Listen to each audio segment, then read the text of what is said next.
Hello everyone, welcome back to my YouTube channel. In this video, I'll be talking about something very important pertaining to us as humans, which has to do with the way we act towards people, the way we react to things, our responsiveness to situations, the way we experience the world basically. But before I delve into it fully, please subscribe to this channel, give the video a thumbs up, and share with anyone and everyone, with as many people as you can. Now moving on, we all already know that we as humans are different in as many ways as there are in diverse ways. So it's not news that people are different.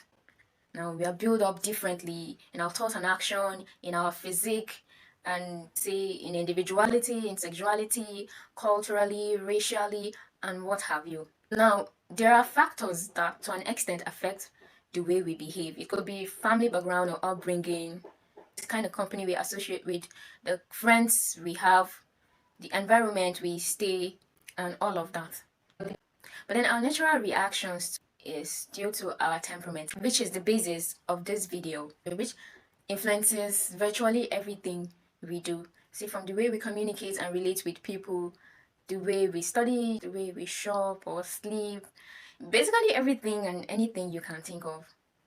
Now, temperament is the combination of behavioral traits, inborn traits we inherited from our parents when we were born. It explains why we act and react differently, how we respond to situations differently.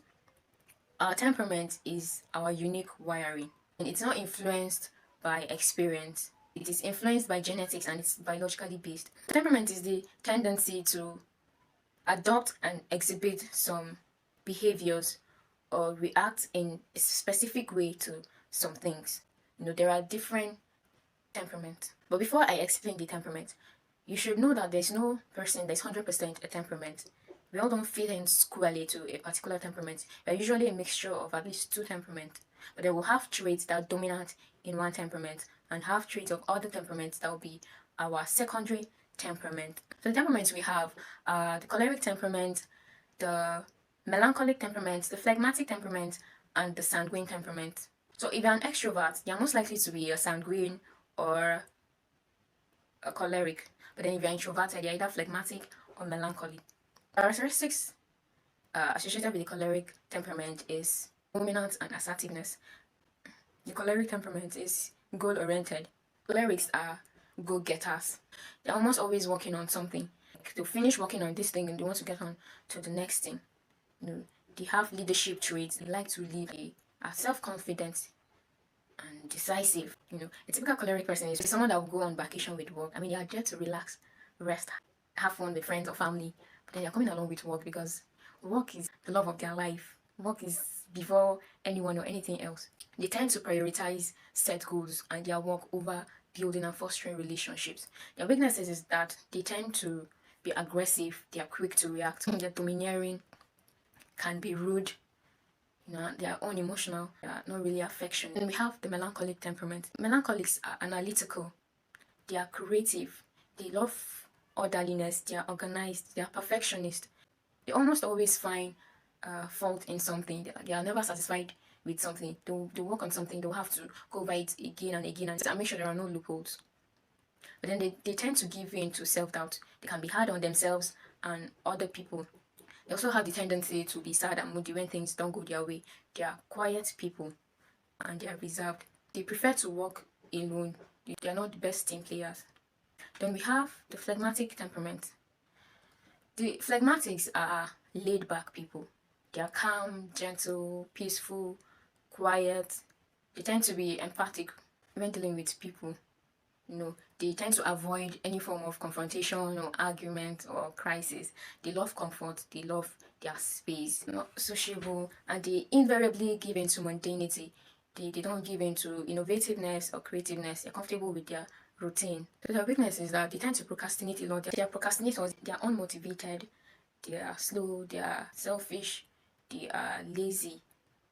The sanguine temperament is outgoing, is optimistic. Sanguines are friendly.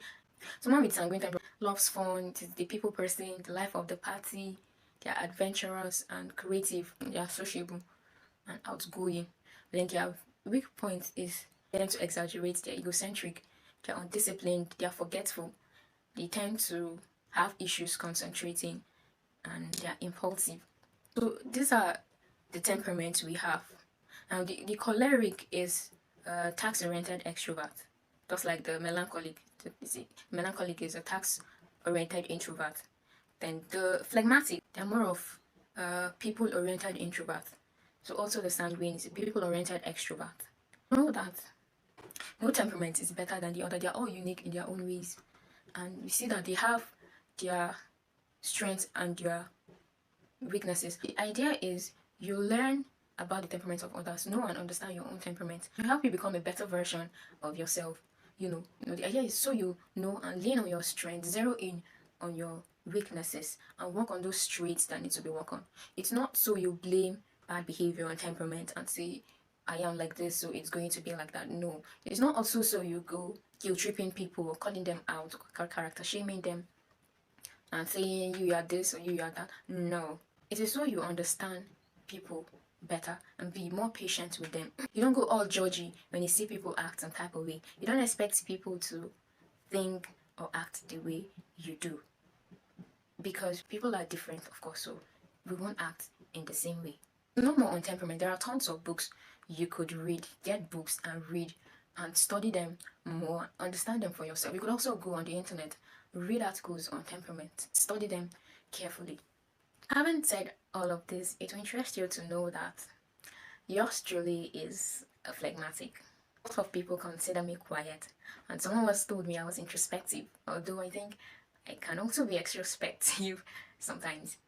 But then first impression meeting me, I give off calmness, I'm quiet and calm, obviously, and I also procrastinate. Interesting that when I was studying about temperament, I was trying to please some people I know in some of the traits I was reading. But then reading along, I'll get to a point I'll be like, no, but this person is not like this. That brings me to the point that nobody is 100% a temperament. I've said it earlier. But then when I was reading on my own temperament, almost everything there is just me. Funny enough, there are things I've always voiced out to people close to me.